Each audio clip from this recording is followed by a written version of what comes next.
Hello mga insan. Welcome to part 2 of our review of the Hollyland Lark M1 wireless mic. Prior to making this video, I tried some short tests. I ran some short tests naman, yung mga tipo mic test, mga ganyan. Para lang ma-determine kung may narinig, because again, katulad ng sinabi ko kanina, the last time that I tried using this, by the way, the camera that I'm using is from a mobile phone that I've had for a few months. As ito rin yung ginamit ko the last time when I purchased this, kaso wala nga yung Type-C connector niya to the receiver, and yun nga, sayang, the video was there pero the sounds were not, because when I used yun nga, yung third-party connector, yung verbatim sa Baseus, or Baseus,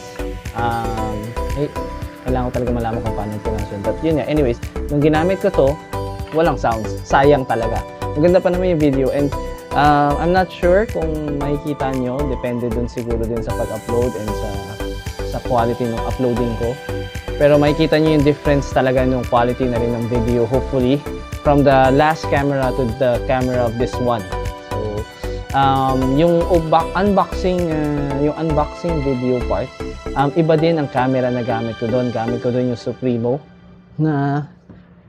Supremo na camcorder, which is yung video na ginamit ko din prior to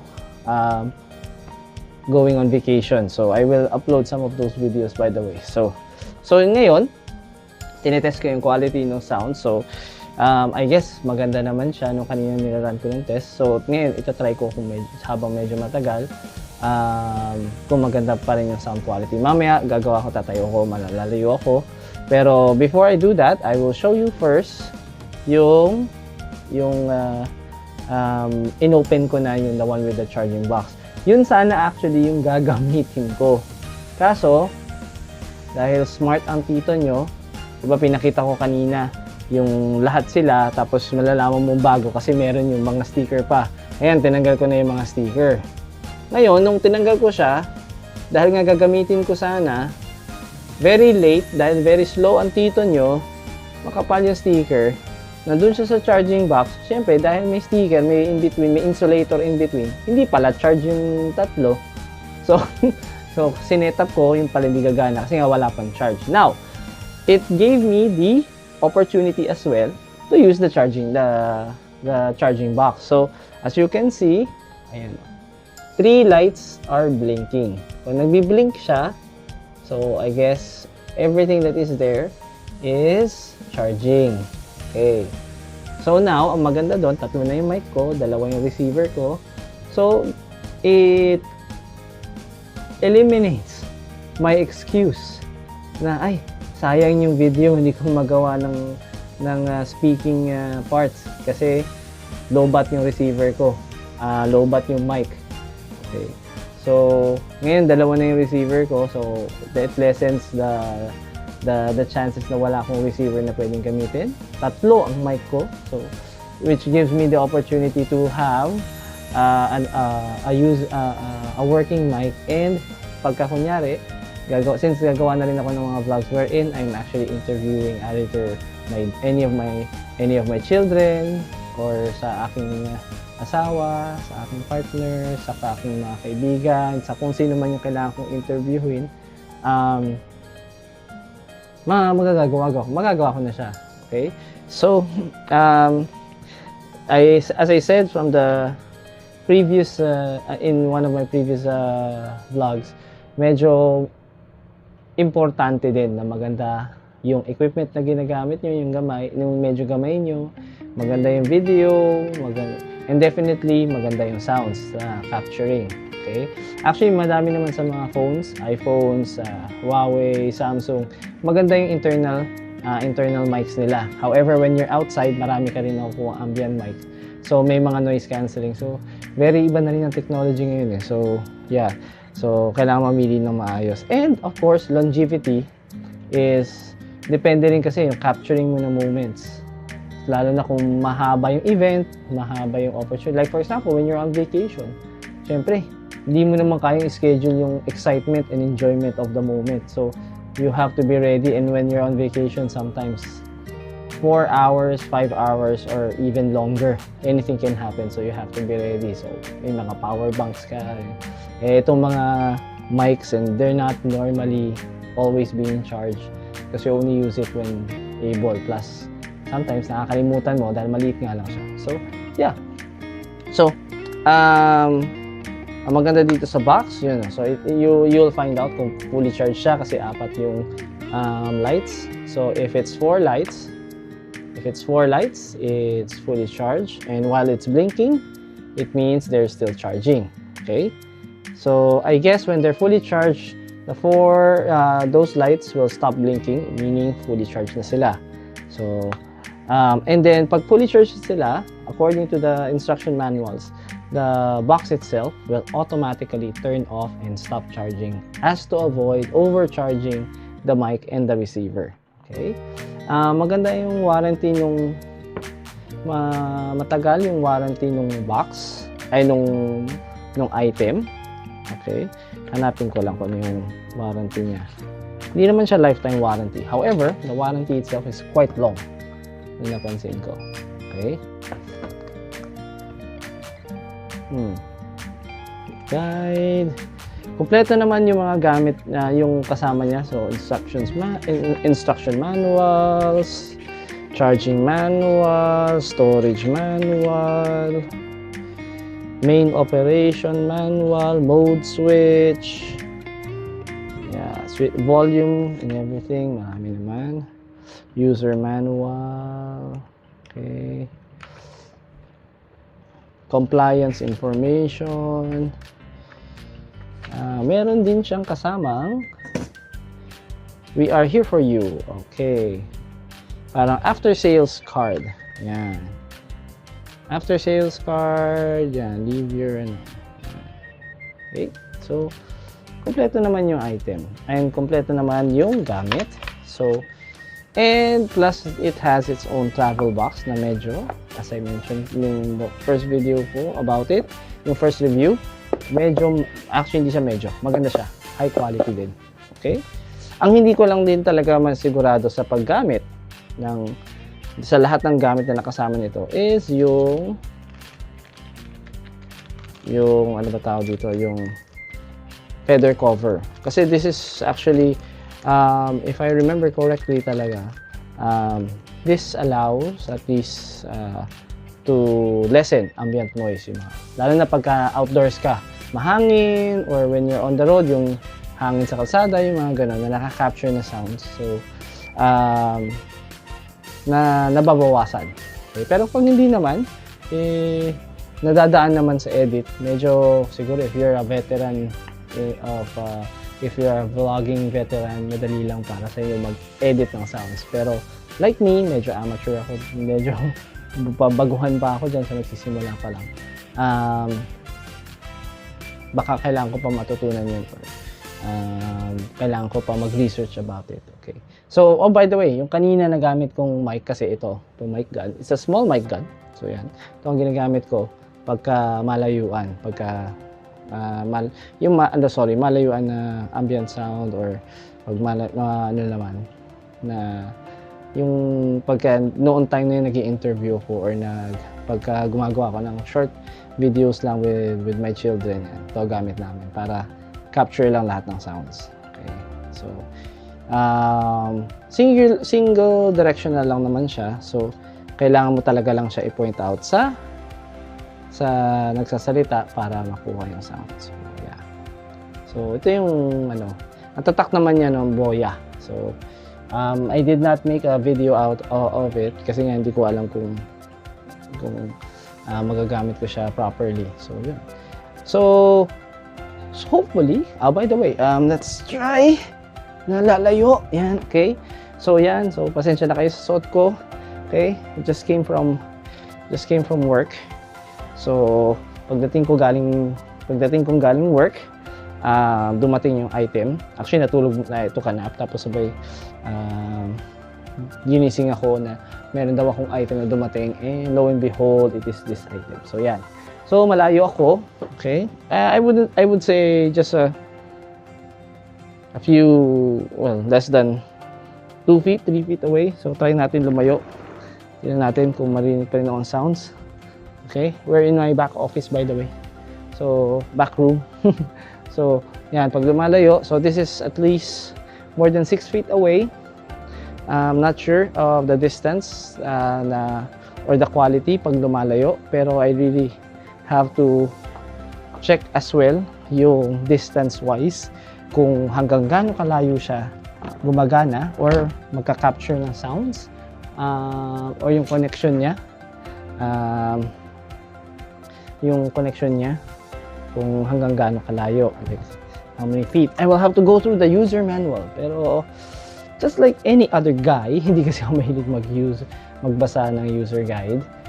Normally I just, test the item and then run it from there. Okay, so yeah, so having said that, so hopefully may natutunan or meron kayong nakuha sa pag-review ko ng item nito. Now onwards to the next part, which is some of the spec details and the pricing details. Okay, so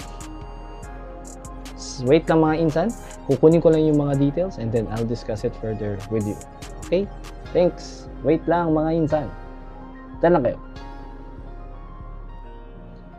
Okay, hello again mga insan. So again, this is Tito Kicks. So we are now testing the Holy Land and reviewing the Holy Land Lark M1 wireless mic. Okay, wireless microphone, digital wireless microphone. Okay, some of the basic things about the wireless digital wireless microphone. Okay, first the receiver. Okay, so sandali. Okay, first the receiver. Punta muna tayo sa receiver. Okay, so the receiver itself, okay, when you take it out of the wireless box, automatic naka-on siya. Automatic on siya. Okay, switch is on the other side. Okay, same with the jack that goes to the recording equipment, camera, phone, or kung ano may gagamitin nyo. Okay, volume is on the other side kasama ng USB charging port. Okay, ito yung charging port. Okay, wala namang masyadong kailangan. The clip is at the back, of course. Wala na siyang ibang butas on the top. Sa ilalim, yung dalawang gold buttons. Okay, these are the charging connectors. Okay, so pretty much pag nagbi-blink siya, ibig sabihin tinatry niyang kumonek doon sa microphones.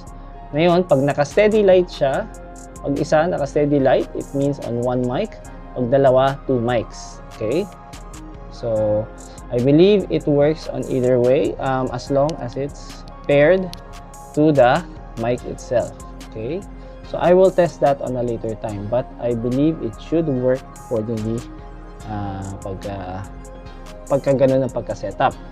Okay, since may naka-on na isang receiver at naka-connecto ngayon dun sa isang receiver, it will only connect there. Pagka namatay yung receiver na yan, I believe connect naman siya, maghahanap siya ng ibang receiver. Okay, so only one receiver at a time.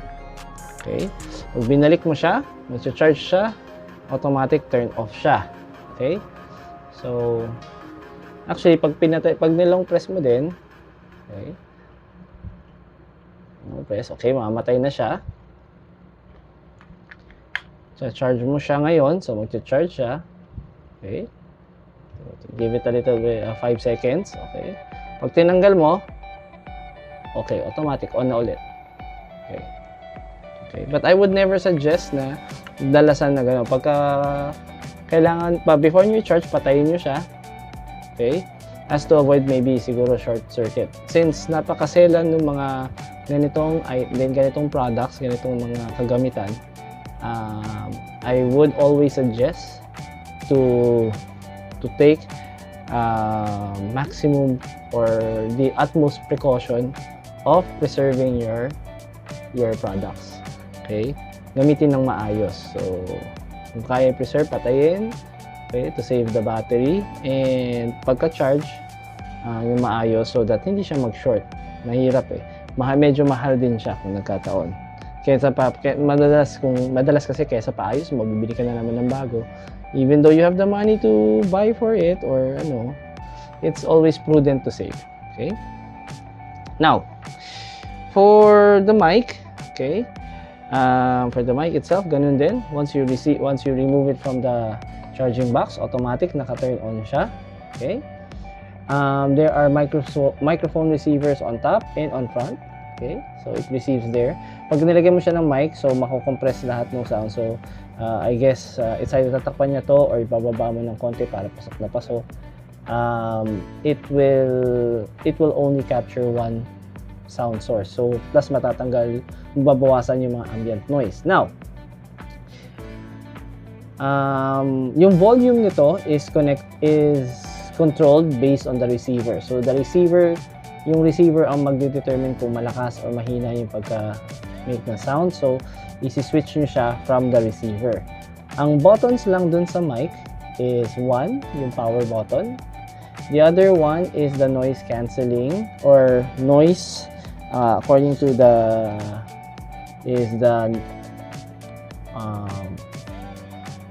pair or noise cancelling button. Okay. So if you press the yellow button, ay sorry, hindi pala ito pwede kasi hindi ito naka-pair. So papakita ko na sa inyo. So pag pinatay nyo siya, long press the power button, okay, mamamatay siya. Lalagay nyo sa charging box. Okay, will blink. 1, 2, 3, 4, 5. Pag tinanggal mo na siya, ayan, mag-on na rin siya ulit. Okay? So, katulad lang din siya ng receiver. Okay. Now, dito natin i-test. Okay? So, as you can see, the mic itself is turned on, a blue light. Same features, power button. Okay? The yellow one is the noise cancelling. If you press the yellow button, it will turn green.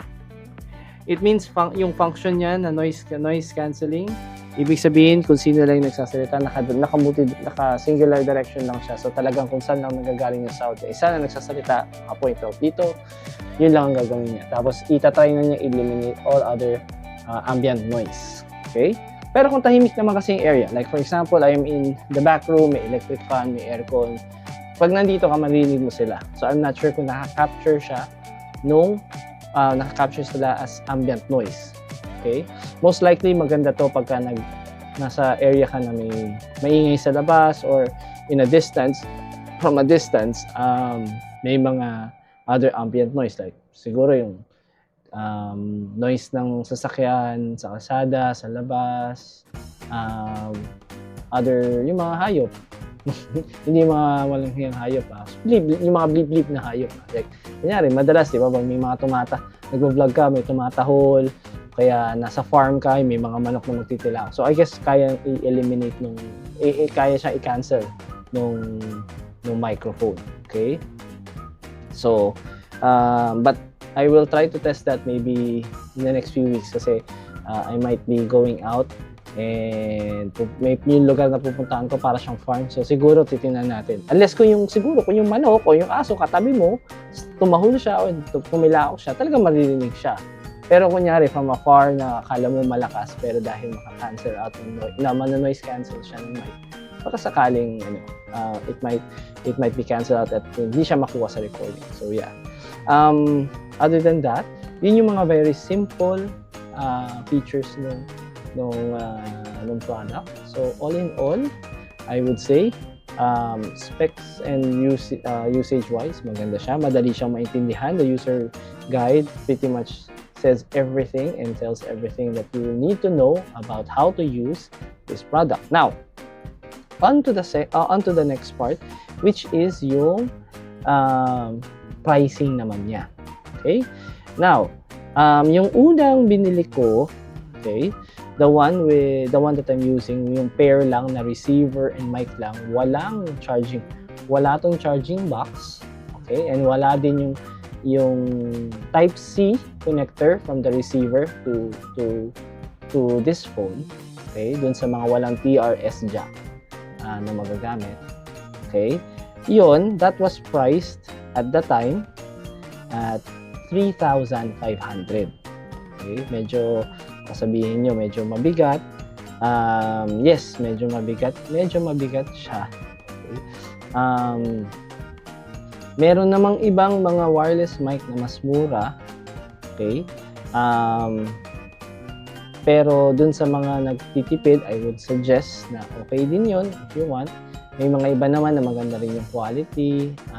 Pero I've also been there na bumili din ako ng mga mas murang wireless mic. Kaso yung iba nga, yung ikakabit mo lang sa phone, rekta na. Kumakain siya ng power dun sa phone, okay na rin. Hindi sila wired connected. Parang via Bluetooth din yata ang connectivity nila. Okay naman, pero longevity wise, parang saglit ko lang siya nagamit. When I say saglit, parang 2 or 3 times lang, tas wala na. Nasira na siya. So, not to discredit or badmouth any other products, I will not name that product. Pero medyo na-disappoint ako. Although mura lang siya, I understand. Medyo nakatipid na rin ako doon. But it also taught me na ganun, pagka nagtitipid ka, do not expect too much from the quality if it goes with how much you really paid naman. Diba? Medyo ma-disappoint ka pagka mahal ang ginastos mo, tapos medyo underwhelming yung performance. So, yun nga.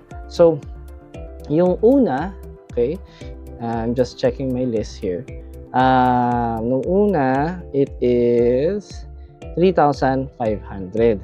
Yung item na yon, nung binili ko na yon. Okay, from the same, by the way, I bought both variants from the same seller. Okay, I got it from Shopee. Pinakita nyo naman sa box. Okay, so what do you call this? It's the official Hollyland seller. Okay, so I bought it for 3,500. Yun yung package niya. I guess sa Shopee kasi minsan may libreng shipping pag ganun kamahal yung bibilin mo. So technically I bought it for that amount, or 3,500. Now, yung itong pangalawa na dumating naman, okay, being that dalawang item siya, or rather tatlong item na gagamitin, dalawang mic, and isang receiver, may kasamang charging box, okay, and kasama din yung travel case niya, okay. Standard yung package na yon. Tapos ang dagdag lang talaga, ang pinaka-highlight na dagdag is yung Type-C connector for the receiver. Okay. I paid mas mahal siya ng, let's see, 6,350. Okay? Why? Kasi may product protection, parang insurance siya. I had to pay for that kasi medyo mahal yung item. I had to make sure that the item is secure na pagdating sa akin, and habang ginagamit ko siya, may warranty. So, the item itself is 5,990. So, 10 pesos short of 6,000. Tapos, 360 yung parang warranty insurance niya. Okay? Yung shipping fee naman libre pa rin. So, technically, I paid 6,000 plus for this item. So, yan, medyo mahal siya. So, all in all, for the two items that I got, I paid almost over 9,000. So 9,000 pesos for the whole thing, for the two items. Medyo mabigat siya, but if you can hear the sounds that is coming out of this video, I would say medyo quality wise, medyo sulit na rin siya. Hopefully magamit ko siya ng mas matagal, and hopefully I can make much more quality videos and vlogs about it, especially sound-wise, marinig. In the next few videos, I will be making some interviews with different people regarding different products that I am interested in, that I am looking into vlogging about, and hopefully it becomes more productive on my end. So with that being said, ano mga sa tingin kong reviews? Well, the item itself is very good, very nice, maganda yung packaging niya. Kudos to Shopee for making it possible for me to learn that there are items as such. Kudos also to the mall part of Shopee, connecting me to this supplier. Maganda yung product nila, so I would highly recommend it. Just like all the other items that I was able to purchase from this app. Okay, so as a consumer, let me just for my final words, always be mindful. Siyempre, ang mga binibili nyo, mag-ingat sa mga sa scam, mag-ingat din sa mga products na puro promises lang. And if you have the time, before clicking on buy now or purchase or buy or place order, take the time to read on sellers that has comments about their product. So yung mga bumibili, nagbibigay naman sila ng magandang comment. And kung maganda yung mga comments, you base your decision on that. And also, syempre, tingnan nyo din naman yung legitimacy ng mga comments. I know na hindi lahat kaya afford yung mga items na medyo mahal. Pero if for pagkakaya nyo bumili, wag nyo din naman, ingatan nyo din yung mga pinag-ipunan nyo. Kasi mahirap talagang kumita. And also, syempre, dun sa mga sellers, sana wag naman natin lokohin ng mga kapwa nating buyer. Sila ang tumutulong sa atin, sila ang tumutulong sa inyo na kumita at umasenso. Sana wag nyo naman sila lokohin at wag nyo naman sayangin yung pinag-ipunan nila. Provide nyo sa kanila is low quality items. So mag-ingat tayo and always be mindful of not only of the products but also of our purchasing power. Okay? Ito ang pinakamagandang way para umasenso sa buhay, magbenta, magtulungan tayo when it comes to high quality products like as such. Distribution, sales, yan, nakakatulong yan sa ekonomiya natin. Okay? All in all, hopefully sana may natutunan kayong maganda dun sa product na to, and I look forward to using it in all my videos and my vlogs. If you have any questions or concerns, anything na comments sa tingin nyo na about the product or about my video, please put it on the comments. So if you have the time, please like and subscribe. Follow me through my Instagram, which is Cisco the Dreamer. My TikTok is also Cisco the Dreamer. My YouTube is also Cisco the Dreamer. So all of my social medias are there. So makikita nyo naman, nakatag naman. Okay? And shout out sa mga kaibigan ko dyan na sumusuporta. So if you have any items na gusto nyo i-review ko or i-promote natin, sige, magtulungan tayo.